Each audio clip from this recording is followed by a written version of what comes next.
The zombies can actually smell you, your car needs an oil change, and the washer and dryer actually works. This is Vane, and probably the most realistic zombie survival game we have ever seen. Set in a post-apocalyptic world where society has collapsed, Vane drops you in as one of the few survivors trying to rebuild what is left. Everything around you works like it should. Faucets, generators, power grids, propane tanks, and even your car's dome light.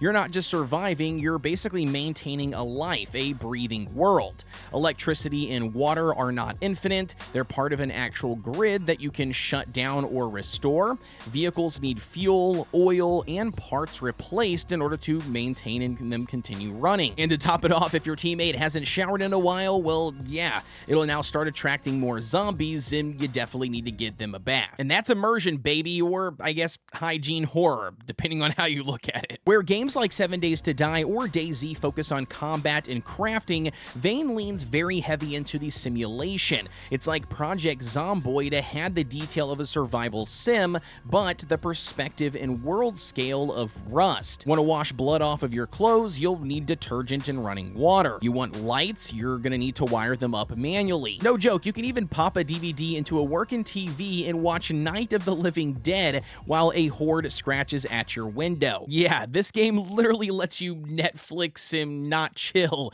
during the apocalypse. The two-man dev team clearly aimed for depth over flash, and honestly, it shows. But here's where it gets tricky. Vane is still currently in early access, and it clearly feels like it.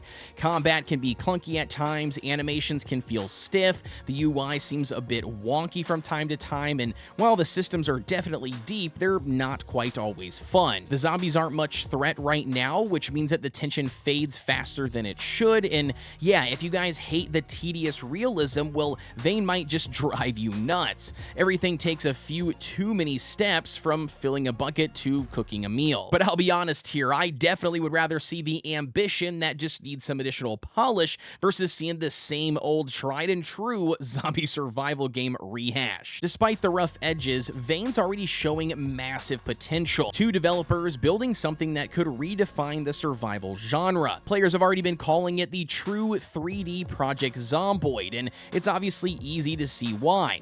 Every single action, every sound, every system just feels connected, and it takes a lot of, realistic steps to make all of it come to life. It's honestly the kind of game that I could see quietly evolving into something special as time goes on here for early access, especially if the developers stay on top of it and stick the landing. And honestly, from what I've played already here, the developers are off to one hell of a start, and I can't wait to be here for the ride. So what do you think, Survivors? Is Vane the next big zombie survival crafting game, or is it just going to be another early access experiment waiting to fade away? Let me know down below in the comments. As always, if you guys enjoyed this video, don't forget to like, comment, and subscribe here on this channel. Join the Discord. You can find that link down below as well. And with that being said, as always, guys, thank you for tuning in, and I will see you all on the next one.